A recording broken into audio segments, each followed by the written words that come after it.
residents in close proximity to the Jukskei River are being warned of its severe pollution, which might be a health hazard. Now, hundreds of dead fish have been found in the river, whose waters have been described as inky. It's suspected that toxic material has been injected or dumped there.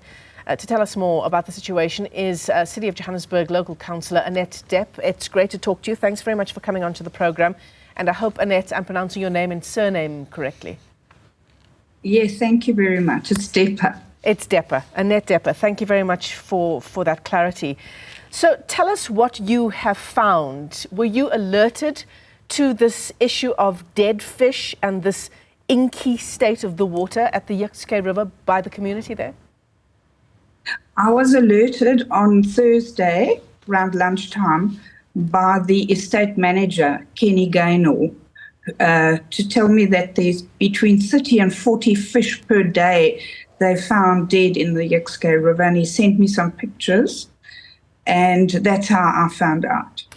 I mean, the Jukskei River has not ever been in a healthy state, has it? I mean, this will be an increase in the pollution. It's not a new situation. You're quite right. It's not a new situation.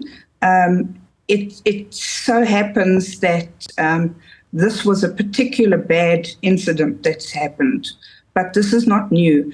I've been a councillor in this area for the last 17 years, and it's not new. And there have, Annette, been on several occasions over many, many years, attempts to try and clean up the Jukskei River, and, you know, in no time it's back to its polluted state. What's at the heart of that? Yeah, absolutely. There are many NGOs that are trying to clean the river from right up from the Bruma area all the way down. But it doesn't fix the problem. It's just putting a Band-Aid over the problem or trying to fix what is unfixable at this stage, as far as I'm concerned. And why is it unfixable, do you think? I think the city needs to invest more money into the Bruma area, for one, where they've got the big pump station. But look, I don't serve on that portfolio in the city of Joburg, so I can't give you too much details there.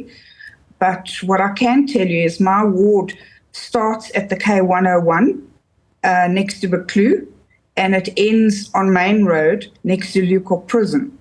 Now, that stretch in my ward is particularly filthy. You can see it when you cross the R55 all the time. There's a lot of foam in the river every so often, and I'm told that it's from underground activities that happened years ago that is still seeping through the river, which I don't quite believe.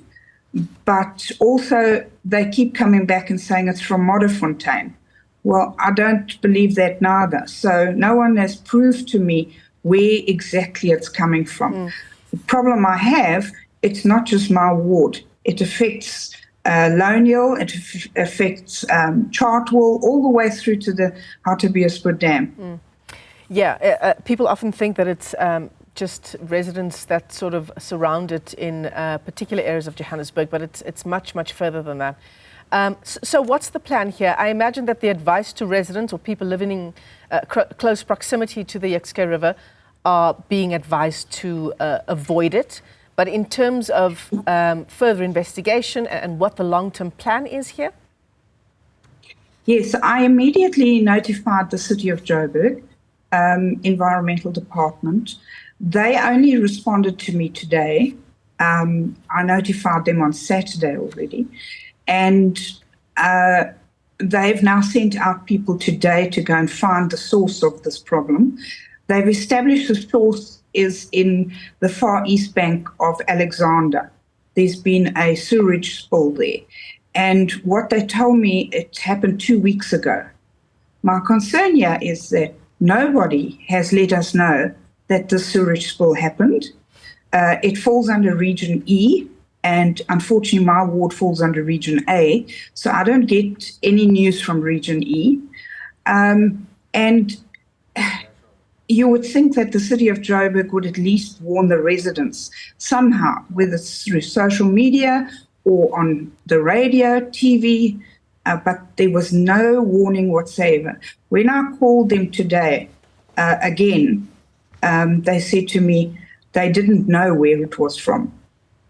And then a half an hour later, they phoned me and said, no, they've established it's from the Far East Bank. Do you had a resident. Do you have timelines, Annette? Sorry, go ahead, finish your thought. Yes, I have timelines. I have a resident who said to me that they thought it was the excavation they're doing in Baklu, in the riverbed at the moment, and they thought that one of the excavators had hit a sewage pipe, but it's been identified that it's not them. It's definitely from the Far East Bank of Alexander. And then you were saying you do have timelines.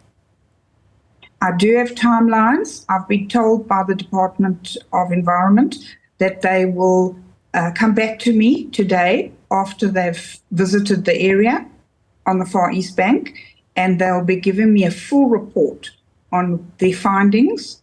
I also asked for a full report on the last 6 months of the E. coli readings for the river. And that will be sent to me hopefully by the end of business today. All right, and hopefully we can get more clarity from you on this issue. Annette Deppe is Johannesburg Ward Councillor. Thanks very much for joining us this afternoon. But that is the warning to residents in close proximity to the Jukskei River. It is severely polluted and should be avoided.